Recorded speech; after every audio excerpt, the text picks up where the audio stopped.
As a constitutional law attorney, Jenna Ellis believes in the rule of law and the importance of integrity in our elections. And she's ready to tackle the big cultural and legal issues facing America. This is the Jenna Ellis Show.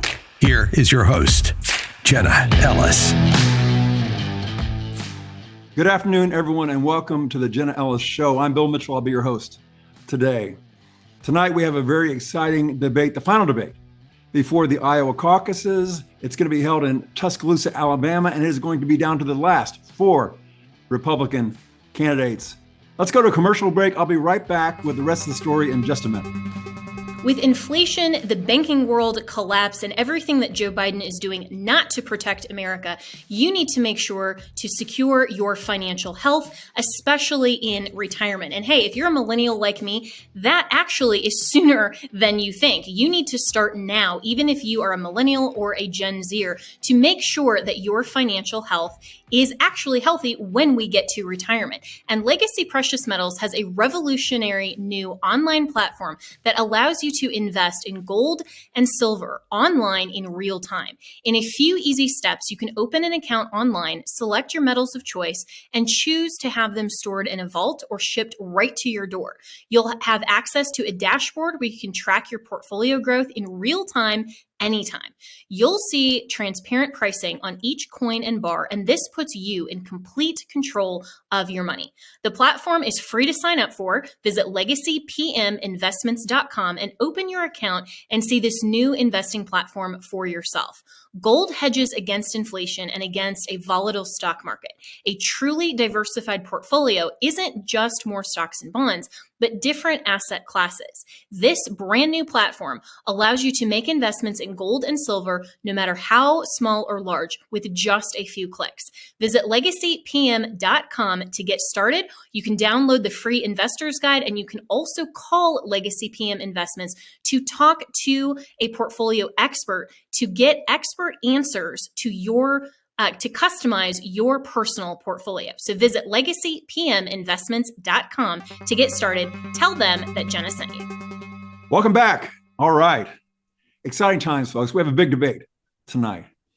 This is the final debate in the series, and Donald Trump will not be there tonight. He doesn't like to debate, doesn't want to debate. I can understand why. He has a difficult time when he gets off teleprompter, but we're going to have our 4-star Republicans on the stage. We're going to have Governor Ron DeSantis, South Carolina former Governor Nikki Haley, entrepreneur Vivek Ramaswamy, and former New Jersey Governor Christie. What are the topics going to be tonight? Well, the main one, and the starting one, they believe, is going to be the conflict between Hamas and Israel. We had the Hamas-Israel ceasefire that has fallen apart. Bombing has recommenced, and it really is a humanitarian tragedy over there. I was reading about the attack by Hamas against Israel and against that music festival. It's just horrific. I can't even say it for you in a family crowd here because I can't even get into it. But it was just horrific what was done. And they knew that Israel would come back against them. Hamas knows that Israel is a dramatically more powerful nation with much bigger and better weapons, better supplied than Hamas ever could be. But Hamas's entire purpose in this was to make this a statement and to make Israel out to be the bully on the international stage because they were going to hit Israel, and they knew Israel would hit it back and hit back hard to take out their tunnel system and to take out Hamas in Gaza. And now they are demonizing them because they are using their civilians as human shields. That's going to be talked about tonight. I think that all of the candidates have come out in favor of Israel on this. We have another wrinkle to this because Biden is coming out with these budget proposals, and he's trying to tie aid to Israel to aid to the Ukraine war and so on and so forth. And we'll see what everybody says about that. Tonight, we're not going to be seeing Mike Pence, Senator Tim Scott, or North Dakota Governor Doug Burgum. They have all suspended their campaigns at this point. Governor Christie got him by his fingertips on this one. But, I like Christie. Here's the thing. Christie was a darling of the Republican Party. People forget, people don't like him now, but we loved him in the Republican Party. But he really shot himself in the foot when that hurricane hit, and he was walking down the beach arm in arm with Obama and talking about how great Obama was and what a great job he did as president right before the election. And people were like, oh, we just can't forgive that. And it's been all downhill for Christie since then. However, he's very strong on stage in talking about Donald Trump, especially his legal problems. Christie is a former prosecutor, talking about Donald Trump's legal problems and the seriousness of what he is facing. In my social media feed, I encounter a lot of Trump supporters who have discounted his legal problems as if just calling it a witch hunt makes it go away. And they're not really paying attention to what's happening out there. Donald Trump has faced several setbacks recently in his legal case, especially in the J6 case in DC. Now, this is a tough case anyway, folks, because Trump is going to face a jury in DC on the disruption of the election certification case and there in DC. And a Republican has a very hard time winning a jury case in DC. He's behind the eight ball already, but he's had two major defenses there. One of his defenses was that he was merely exercising his First Amendment rights when he spoke out on January 6th against the certification and against the election. But the judge in this case, Judge Chutkan, has thrown that defense out and has said that because there were crimes committed here, that you lose your First Amendment rights. You do not have First Amendment protections if it is in the commitment of a crime. And so, boom, First Amendment argument gone, no longer a defense. Next argument, Trump claimed that as president, he has immunity against prosecution. Once again, they have ruled that because he was acting as a candidate on January 6th and not pursuing his presidential duties, he is not protected by immunity. So Trump's two biggest defenses, immunity, First Amendment, gone January 6th, going to face a DC trial, a DC jury, folks. I mean, maybe he can pull a rabbit out of a hat on this. Maybe there can be a miracle, but I just don't think he's going to get away with this one after a conviction. And what people need to realize, they don't understand the law. We've seen these videos of individuals walking through the Capitol peacefully. Now, we've seen the videos also of breaking windows, attacking police. I mean, smoke bombs are it's a riot outside of the Capitol.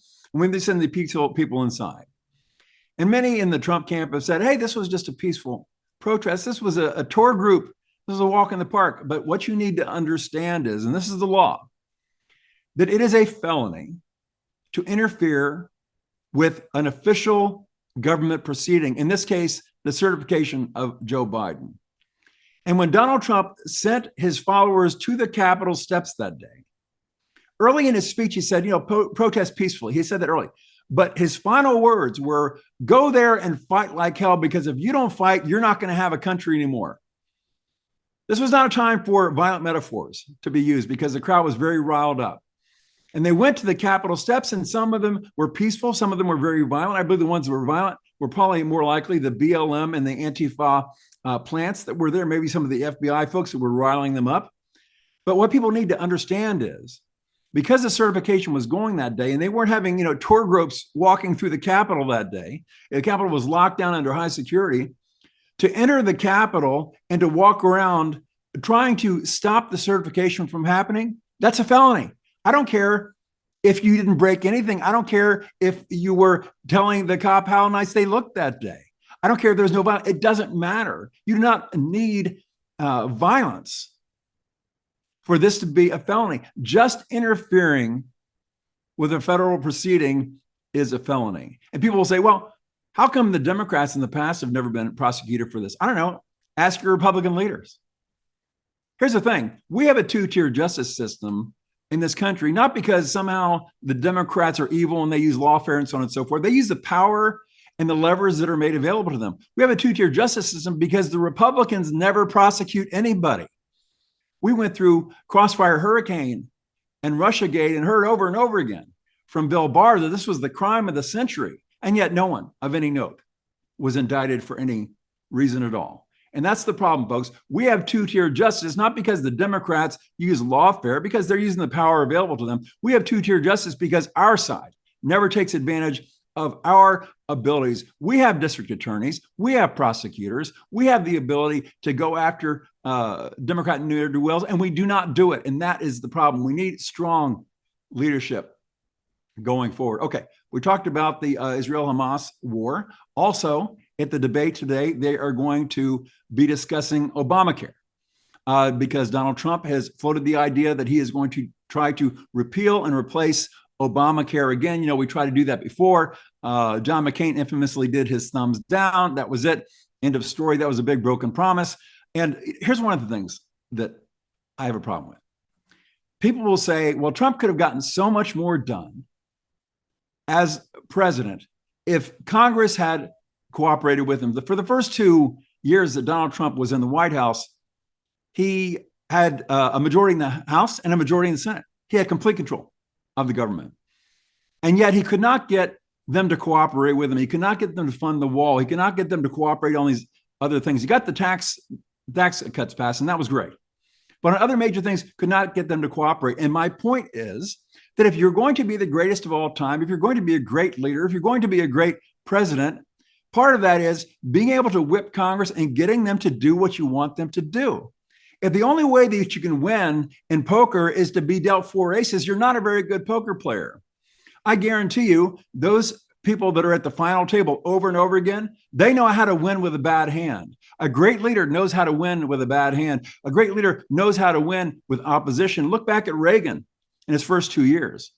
There were huge Democrat majorities in the House in his first 2 years, and yet Reagan won re-election with 49 states in the biggest landslide of all time.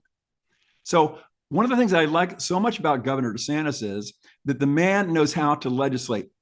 He is a legislator, came out three terms in Congress. He understands legislation down to the granular level. Donald Trump does not. Donald Trump, quite infamously, does not like to read. We've heard from several of the people inside his administration that they would take a 40-page paper and boil it down to a single page of bullet points for Donald Trump to even take it up and read it. He does not understand the legislation. This is one of the reasons why Donald Trump blew up the deficit. Why? Because he signed every single omnibus budget that came across his desk because he doesn't understand what's in it, folks. Governor DeSantis understands what's in that budget. I think Governor DeSantis, this is my opinion, will do away with omnibus budgets. We need to go for a department budget. And what's great about that is you don't have to shut down the entire government because you can't pass this whole, pork-filled boondoggle. You can say, okay, well, we have these, 15 departments and they're okay, but this one's standing out. So we're going to shut down that department. Okay, because they can't get their budget right, but everybody else is open for business. It's a better way of doing things. And I think Governor DeSantis will probably end up going that way. So they're going to be talking about all that tonight. Here is a quote from Governor DeSantis with regards to Obamacare. He said, here's what I will do. What I think they're going to need to do is have a plan that will supersede Obamacare, that will lower prices for people so that they can afford health care, while also making sure that the people with pre-existing conditions are protected. Thank you very much. I am a walking pre-existing condition. I've had so many things, folks, and I need that pre-existing condition protection. And we're going to look at the big institutions that are causing pricing to be high: big pharma, big insurance, and big government. Folks, just as an example, I take a blood thinner because I've got a condition that requires me to take a blood thinner. This blood thinner is these tiny little red pills. 1 month's supply, these just 30 of the pills. It doesn't even cover the bottom quarter of the pill jar. It's $700 without insurance. It's unbelievable. The prices of these drugs are out of control, and that needs to be brought to heel. One of the big issues with Obamacare, and it's been successful for a lot of people, is that the problem is that it is so expensive. The premiums are premiums for families went from $400 a month up to $1,500, $1,600 a month. It's like making the house payment just to pay your insurance. So that needs to be dealt with. And Governor DeSantis sounds like he is on the forefront of that. Okay, what is the role of DeSantis versus Nikki Haley? Nikki Haley is supposedly surging out there. I feel like we're being gaslit on that. Let me give you Iowa, for instance. In Iowa, Governor DeSantis has received the endorsement of Governor Reynolds, very popular governor out there, won by 20 points. And also Bob Vander Plaats, who is the leading evangelical leader, has picked the last three Republican nominees there in Iowa. So these are two huge endorsements. Nikki Haley, meanwhile, was endorsed by the Koch network, which is literally Rhino Incorporated, and also Paul Ryan, who's the biggest rhino on the planet. And now we're understanding that a huge Democrat donor is now donating to Nikki Haley's super PAC. So logic would dictate, wow, Governor DeSantis has got the two biggest endorsements in Iowa. Nikki Haley just got endorsed by every rhino on the planet. One would think that Governor DeSantis would surge in the polls and Nikki Haley would fall back. That's exactly the opposite of what's happening in these polls. Governor DeSantis has fallen in the polls and Nikki Haley has surged for no reason. There is literally no reason for Nikki Haley to be surging. Folks, we're being gaslit. She's not surging. They are just trying to do everything they can to make sure that the needle does not move for Governor DeSantis, where it doesn't look like he's the comeback kid. Now, of course, that's going to have to change because we can't go into Election Day, January 15th in Iowa, with Trump leading by 20, I think he's up by 28 points now, 29 points now, and then have Governor DeSantis win, because one of two things is going to happen. Either we're going to have to explain that all the polls are completely fake, which they are. I'm here to tell you scientifically. You know this new Trafalgar poll that just came out that everybody's talking about? That in order for a poll to be scientifically random, you need to have about a 90% response rate. The Trafalgar poll had a 1% response rate. Folks, they are just making up the numbers. It's all plug and play. It's not based upon a random sample. If you wondered how you can poll 800 people and have it represent 434 million people, it's because it's a random sample. The statistics work surprisingly. But when the random sample is not random, it doesn't work. And that's what all these polls are based upon, a non-random sample. So really, it's just propaganda. You got to look at who's paying the pollsters. You got to look at what their motivations are. Most of these pollsters are paid by the media, and the media is on the record saying they want to face Donald Trump. They do not want to face Governor DeSantis because Governor DeSantis is smart, he's capable, he gets things done, and he's not constantly stepping on the rake like Donald Trump does, not constantly stepping into trouble. So Governor DeSantis is going to go up against Nikki Haley. The question is, should he aggressively go after Nikki, or should he state a position of hers and then use that to pivot to his position? Here's the problem that he faces. As a man, if he goes after Nikki Haley hard, he risks looking like a bully to the women voters out there. Doesn't want to do that. So, and I don't think that he's going to, win this nomination by pushing on the rope. That means by attacking his opponents. I think he's going to win this nomination by pulling on the rope, and that means presenting his ideas. So if the host throws something out there to try to get those two to fight, I would, if I were Governor DeSantis, state, well, Nikki has said that she believes in this and this and this, but I'm glad that she said that because that gives me an opportunity to tell you what I believe. Here's my position on that. So spend about 5 seconds talking about Nikki Haley and spend the rest of your time pivoting back to your position. I think that's a smart play on that. Will Nikki Haley and Vivek fight? Probably. Those guys don't like each other. And Vivek is a very well-spoken gentleman, and he makes a great presentation, a lot of enthusiasm. He's bright. When he talks, it literally is like he went to the hospital. I was just in the hospital. He went to the library and he checked out the MAGA handbook and read it, and he's just reading line for line exactly what MAGA wants to hear. But the issue is that he has never run a government. He's never been a state congressman. He's never been a mayor. He's never been a dog catcher. He's never been a senator. He's never been a governor. We have no idea in the heat of battle how he would fare with these ideas. Would he crumble? We know that he made his billions by selling a fake pharmaceutical and raising money off that. And after he raised all the money and he made all the billions, he said, whoops, this doesn't work.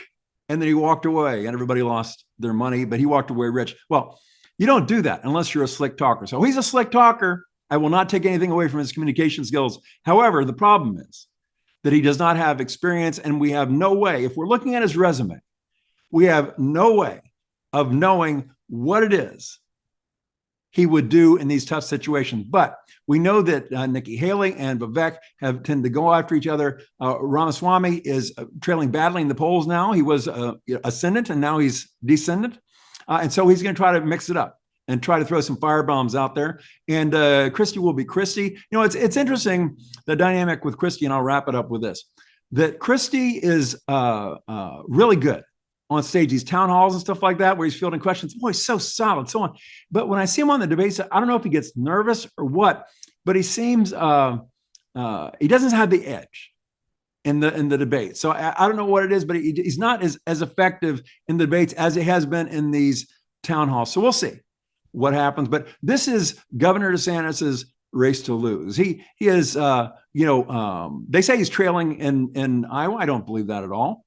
And you got to understand, Iowa is extremely difficult to poll. Why? You only have about 25% turnout. Typically in primaries, you have, 50, 55% turnout. You have 25% turnout. And it's a big peer pressure thing. You're in there at a big group of people and everybody's lobbying each other. Well, Governor DeSantis is going to have the entire ground game of Governor Reynolds and Bob Vanderplaats at all of these caucus locations that are going to be trying to motivate everybody to vote for him. That's a lot of peer pressure, folks. I think Governor DeSantis is going to win Iowa. It's going to shock the world. And there's going to be a lot of explaining to do on January 6th why all the polls were so absolutely wrong. Folks, thank you for tuning in to the Jenna Ellis Show. I'm Bill Mitchell, and thank you for your time. Have a great evening, and God bless Governor DeSantis, and good luck in the debate tonight.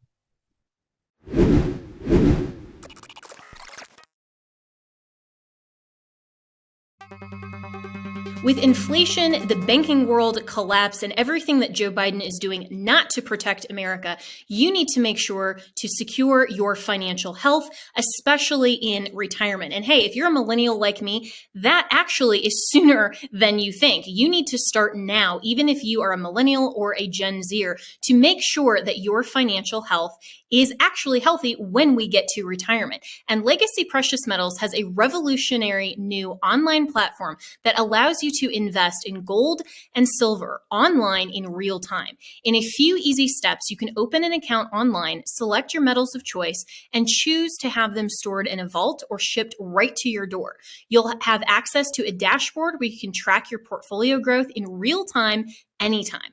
You'll see transparent pricing on each coin and bar, and this puts you in complete control of your money. The platform is free to sign up for. Visit legacypminvestments.com and open your account and see this new investing platform for yourself. Gold hedges against inflation and against a volatile stock market. A truly diversified portfolio isn't just more stocks and bonds, but different asset classes. This brand new platform allows you to make investments in gold and silver, no matter how small or large, with just a few clicks. Visit legacypm.com to get started. You can download the free investor's guide, and you can also call Legacy PM Investments to talk to a portfolio expert to get expert answers to your to customize your personal portfolio. So visit legacypminvestments.com to get started. Tell them that Jenna sent you. My friend Mike Lindell has a passion to help you get the best night's sleep of your life. He didn't stop at the pillow. Mike also created the Giza Dream bed sheets. I have them. I love them. These sheets look and feel great, which means an even better night's sleep, which is crucial for our overall health. Mike found the world's best cotton called Giza. It's ultra soft and breathable, but extremely durable. Mike's latest deal is the sale of the year. For a limited time, you will receive 50% off the Giza Dream Sheets marketing prices down as low as $29.98, depending on the size. So go to mypillow.com and click on the radio podcast square and use promo code Jenna, Jenna. There, you'll find not only this amazing offer, but also deep discounts on all MyPillow products, including the MyPillow 2.0 mattress topper, MyPillow kitchen towel sets, and so much more. I have all of this. I love it. Everything from MyPillow and also mystore.com. You can use promo code Jenna. So go to mypillow.com, use the promo code Jenna, and also mystore.com. And remember, use the promo code Jenna.